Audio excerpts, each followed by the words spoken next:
Frios ao toque, parecem apenas peças comuns de metal. Ainda assim, a cada ano, o mundo investe mais de 20 bilhões de dólares em sua fabricação, revelando uma importância que desafia a primeira impressão, pois estes são os ímãs, o coração pulsante que move cada motor, turbina e dispositivo da era moderna. Por trás de sua aparência singela, existe uma fusão complexa entre ciência dos materiais, engenharia metalúrgica e uma precisão em escala atômica.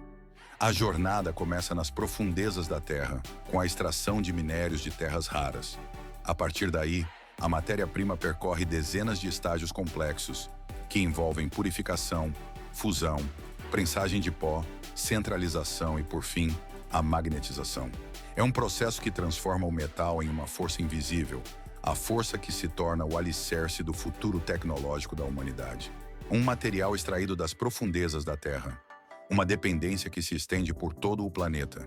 Atualmente, a China exerce um domínio esmagador sobre a indústria de ímãs de terras raras, detendo mais de 90% da capacidade mundial de refino e fabricação. Desde as operações de mineração de neodímio na Mongólia Interior, até as usinas de sinterização ao longo de sua costa leste, quase toda a cadeia de suprimentos para a produção de ímãs permanece sob controle chinês. A partir de 2025, o governo chinês introduziu uma nova regulamentação de exportação. A medida exige que qualquer produto, mesmo que contenha apenas uma fração de material de terras raras vindo da China, deve obter uma aprovação prévia antes de ser exportado. Essa política forçou muitas corporações ocidentais a depender da autorização chinesa, levantando preocupações sobre uma potencial alavancagem estratégica dentro da cadeia de suprimentos de alta tecnologia. Com um controle tão absoluto sobre este setor de materiais fundamentais, uma questão se impõe.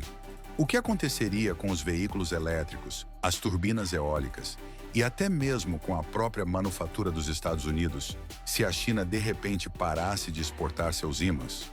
Escondida sob a rocha, repousa uma força que move o mundo moderno. A jornada de um ímã começa nas profundezas da Terra, em minas onde minérios de terras raras, como ferro, bário ou estrôncio, jazem ocultos entre camadas de rocha. Engenheiros geólogos inspecionam cuidadosamente cada veio, rico em neodímio e outros elementos valiosos, perfurando múltiplos furos exploratórios para demarcar com precisão as zonas de extração. Para os minérios incrustados em rocha sólida, os engenheiros utilizam detonações calculadas com exatidão. A quantidade de explosivo e seu posicionamento são definidos para que os blocos de minério permaneçam intactos, evitando a fragmentação e preservando a qualidade dos minerais. Diferente da mineração de ferro ou aço em grande escala, que muitas vezes depende de destruição massiva, este método exige uma precisão meticulosa e controle absoluto. Após a detonação, os blocos de minério extraídos são transportados para pátios de coleta por esteiras rolantes e caminhões especializados. Lá, eles são organizados em pilhas separadas de acordo com o tipo, preparando-os para as etapas seguintes de refino. Durante todo o processo de extração, os trabalhadores precisam tomar precauções redobradas, pois os minérios de terras raras podem conter urânio ou tório. A poeira e os gases tóxicos devem ser minimizados e rigorosamente monitorados para garantir a segurança. Cada passo da mineração é supervisionado de perto, estabelecendo a base para transformar esses minerais, aparentemente inertes, nos poderosos ímãs que impulsionam os motores e dispositivos do mundo moderno. De rochas maciças a um pó mais fino que a areia, a transformação exige força e delicadeza. Depois que os blocos de minério contendo elementos de terras raras, ferro, bário ou estrôncio são extraídos e levados à fábrica, eles passam por uma limpeza preliminar para remover argila e impurezas da superfície. Na seção de moagem, o minério limpo é alimentado em um moinho de bolas ou em um moinho a jato. Para minérios de terras raras, a velocidade de rotação do tambor de moagem é mantida estável entre 20 e 30 rotações por minuto, enquanto a pressão do ar comprimido no moinho a jato permanece entre 85 e 100 pounds per square inch. O processo continua por 4 a 6 horas, até que as partículas atinjam um tamanho médio que varia de 3 a 10 microns. Durante toda a operação, a temperatura interna da câmara de moagem é monitorada constantemente e não pode exceder 180 degrees Fahrenheit. Isso evita qualquer alteração na estrutura cristalina ou a perda das propriedades magnéticas naturais do material. Concluída a moagem, o minério em pó é resfriado com gás inerte e, em seguida, passa por um sistema de peneiras multicamadas que separa as partículas de acordo com seu tamanho. A água se torna o campo de batalha. Um elemento separa o outro, em uma dança de densidades e afinidades químicas. Depois que o minério é moído até se tornar um pó fino, a etapa seguinte é a flotação, um processo usado para separar as valiosas partículas de terras raras das impurezas indesejadas. O minério em pó é misturado com água e reagentes especiais, criando uma emulsão líquida. Quando o ar é injetado nessa mistura, as partículas valiosas aderem às bolhas de ar e sobem à superfície, enquanto rocha, areia e outras impurezas mais pesadas afundam. Por meio desse método, elementos como neodímio, samário e óxido de ferro são isolados, formando um pó purificado pronto para a produção dos ímãs. Diferente da flotação de minérios de ferro ou de metais comuns, o processo com terras raras exige uma precisão extremamente alta. Tanto a espuma quanto a polpa devem ser controladas com cuidado, pois os minérios de terras raras possuem baixas concentrações e são facilmente contaminados. Toda a operação ocorre dentro de um tanque selado, equipado com coletores de pó e sistemas de controle químico para impedir a liberação de poeira ou gases nocivos que possam surgir de traços de urânio ou tório presentes no minério. Cada lote de flotação dura, em geral, de 1 a 2 horas, permitindo que as partículas valiosas adiram às bolhas e flutuem até a superfície, preservando sua pureza elementar. Aqui, a mineração cede lugar à alquimia. Cada grama é pesada, cada proporção é sagrada. Após os minérios de terras raras, ferro ou óxido serem flotados e coletados, a próxima etapa é preparar as matérias-primas na fábrica para a produção da liga metálica. Nesta fase, os engenheiros examinam a pureza, o teor de umidade e as proporções elementares de cada lote de minério. Para os ímãs de terras raras, eles misturam neodímio, ferro e boro em proporções exatas. Já para os ímãs de ferrite, o pó de óxido de ferro é combinado com bário ou estrôncio. Cada material é pesado e medido com precisão rigorosa, para garantir que cada ímã final tenha uma força magnética potente e estável. Depois de misturados, os materiais são transferidos para câmaras seladas ou recipientes especializados. Essa medida impede a contaminação e qualquer contato com o ar. O elemento mais reativo do planeta precisa nascer onde o ar não pode alcançá-lo. Uma vez que as matérias-primas são misturadas e inspecionadas na fábrica, a jornada segue para a fusão que formará a liga metálica. Antes do aquecimento, a câmara do forno de indução é esvaziada, criando um vácuo, e então preenchida com gás argônio para remover completamente o oxigênio e a umidade. Essa atmosfera inerte impede a oxidação que destruiria o neodímio, um elemento extremamente sensível ao contato com o ar. Materiais como neodímio, ferro e boro são carregados no forno, onde a temperatura se eleva para algo entre 2.500 e 3.000 graus Fahrenheit. A mistura é aquecida de forma contínua por cerca de 2 a 4 horas, permitindo que todos os metais se liquefaçam por completo e se fundam em uma liga perfeitamente homogênea. A duração do aquecimento é calculada com precisão para se obter a estrutura cristalina ideal, ao mesmo tempo que preserva a integridade dos elementos raros. De um inferno líquido a flocos sólidos em um piscar de olhos. Assim que os metais estão totalmente derretidos, a liga fundida é resfriada rapidamente em um tambor rotativo, um processo que leva apenas alguns segundos. Essa técnica de resfriamento instantâneo faz com que o metal líquido se solidifique na forma de finos flocos metálicos, com uma estrutura de cristal fina e uniforme. A partir daqui, depois que a liga de neodímio, ferro e boro foi refinada, Ela é moída até se transformar em um pó ultrafino. Todo o processo de moagem ocorre dentro de um ambiente de gás inerte para evitar qualquer oxidação. A mistura resultante tem a aparência de um pó cinza escuro com um sutil toque violeta, e suas partículas medem apenas alguns microns de diâmetro. Este pó magnético é então colocado em um molde de aço de alta pressão, enquanto é exposto a um poderoso campo magnético que atinge vários teslas. A força invisível que dará forma à matéria. Dentro deste campo, milhões de partículas microscópicas da liga começam a girar e se alinhar na mesma direção magnética, como incontáveis agulhas de bússola apontando para um único polo. O processo inteiro dura apenas algumas dezenas de segundos, mas exige controle absoluto sobre a pressão, a intensidade magnética e a velocidade de compressão. Qualquer inconsistência no campo ou mudança brusca na pressão poderia desorganizar o alinhamento cristalino, impedindo que o ímã atinja sua força polar máxima. O resultado é um conjunto de blocos de liga sólidos, porém quebradiços, cuja estrutura cristalina foi completamente orientada.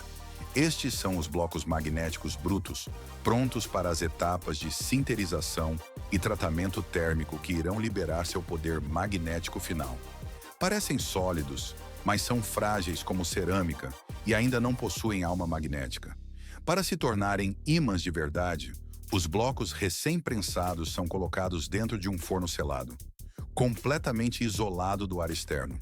Dentro da câmara, a temperatura sobe gradualmente para cerca de 2.200 a 2.400 graus Fahrenheit, quente o suficiente para que as superfícies das partículas de pó comecem a amolecer e se unir sob o peso do próprio metal. Pelas próximas 4 a 5 horas, o sistema mantém uma temperatura estável, permitindo que as partículas da liga se compactem firmemente e eliminem até os menores vazios entre elas. Durante esta fase, o material transita de uma forma porosa para um sólido totalmente denso, atingindo quase 100% da densidade do metal maciço. Quando o equilíbrio desejado é alcançado, a temperatura é reduzida lentamente ao longo de várias horas, grau por grau, dando tempo para a estrutura cristalina travar a orientação magnética previamente alinhada. Finalmente, um tratamento térmico adicional a cerca de 950 graus Fahrenheit estabiliza toda a estrutura, completando o processo de sinterização. A força bruta agora precisa da mais fina precisão. Depois que os blocos sinterizados endureceram e se tornaram sólidos, o passo seguinte é a usinagem e o revestimento protetor. Nesta fase, os blocos de ímã são cortados, retificados e perfurados, usando ferramentas de precisão como lâminas de diamante ou sistemas a laser para alcançar a forma e as dimensões exatas exigidas pelo projeto. Em seguida, os ímãs recebem uma camada protetora que os protege contra corrosão, umidade e desgaste mecânico. Para os ímãs de neodímio ferro-boro, o revestimento geralmente consiste em níquel, zinco ou epóxi, que não apenas protege a superfície, mas também preserva a força magnética interna. Diferente de metais comuns, esta camada protetora é essencial, pois o neodímio ferro-boro é altamente sensível à oxidação. Sem ela, a força magnética pode se degradar rapidamente, comprometendo tanto o desempenho quanto a longevidade. Um pulso de energia para despertar o poder adormecido. Depois de usinados e revestidos, os ímãs permanecem completamente inativos, ainda sem apresentar polos norte ou sul. A etapa de magnetização é o processo que desperta sua verdadeira força. Cada ímã é colocado entre os polos de um magnetizador de pulso, onde uma corrente elétrica extremamente alta, atingindo entre 2.000 e 3.000 volts, é descarregada em apenas 1 a 5 milissegundos. Essa descarga de eletricidade gera um campo magnético instantâneo, com uma intensidade de cerca de 3 a 5 teslas, que é dezenas de milhares de vezes mais forte que o campo magnético da Terra. Nesse breve momento, todos os domínios magnéticos dentro da liga se alinham perfeitamente na direção estabelecida durante o processo de moldagem. Essa sincronização permite que o ímã atinja sua remanência máxima, BR, e coercividade, HC. Se o pulso magnético for muito forte, a tensão interna pode distorcer a estrutura cristalina. Se for muito fraco, Alguns domínios permanecem desordenados, causando uma queda notável na força magnética. Após a magnetização, o campo de superfície de cada ímã é medido com um sensor de Hall, e sua polaridade é verificada por um testador de orientação automático. Aqueles que não atendem às especificações são desmagnetizados e reprocessados, enquanto os qualificados são selados e preparados para as etapas finais de inspeção e embalagem, tão poderosos que agora precisam ser contidos. Após a magnetização dos ímãs, o próximo passo é a inspeção de qualidade e a embalagem antes do envio. Cada ímã é testado quanto à força magnética, orientação dos polos, resistência térmica e proteção contra corrosão, garantindo que cada peça atenda tanto aos padrões técnicos quanto aos requisitos do cliente. Instrumentos de medição especializados permitem que os engenheiros detectem imediatamente quaisquer ímãs com força magnética irregular ou alinhamento de polo incorreto. Em seguida, os ímãs são embalados com extremo cuidado, pois sua força de atração é imensa. Cada peça é separada por blindagens não magnéticas ou espaçadores plásticos especiais para evitar que grudem umas nas outras ou danifiquem suas superfícies.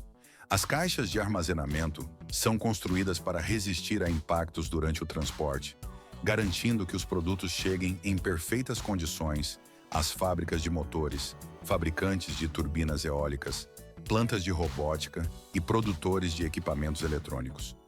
A embalagem dos ímãs também exige atenção cuidadosa aos campos magnéticos, para que não interfiram em dispositivos eletrônicos próximos e para que cada ímã mantenha sua força total.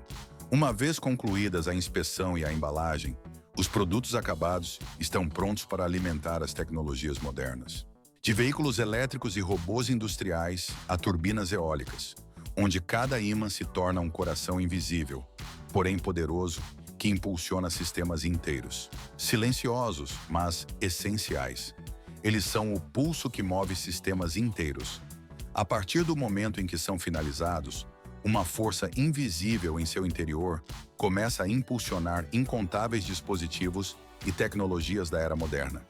Na indústria de veículos elétricos, ímãs de neodímio ferro-boro são instalados nos rotores dos motores.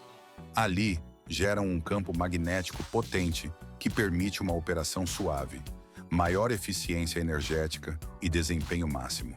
Já nas turbinas eólicas, ímãs precisamente orientados são colocados dentro do rotor, convertendo a energia do vento em eletricidade com alta eficiência e ajudando a levar energia limpa a milhões de lares. Os ímãs também atuam como o coração pulsante de robôs industriais e equipamentos médicos, onde seus poderosos campos magnéticos garantem movimentos de alta precisão. Isso vai desde os braços robóticos que montam automóveis até os aparelhos de ressonância magnética, que examinam o corpo humano. Mesmo nos aparelhos eletrônicos do dia a dia, como alto-falantes, discos rígidos e os minúsculos sensores em smartphones ou computadores, os ímãs desempenham um papel vital. Eles geram campos magnéticos, convertem energia e direcionam sinais com uma precisão notável. É uma força que não se pode ver, mas cujos efeitos movem o nosso mundo. A jornada que começou nas profundezas da Terra com o minério bruto culmina nestes fragmentos de metal. Sua força invisível gira os rotores de motores elétricos, move as pás de turbinas eólicas e dá vida às inúmeras tecnologias que moldam nosso cotidiano. Da extração e moagem, passando pela moldagem, centralização, usinagem e magnetização, até os rigorosos testes de qualidade. Cada passo é um testemunho da precisão e da engenhosidade humana, demonstrando que os menores componentes abrigam, de fato, um poder extraordinário.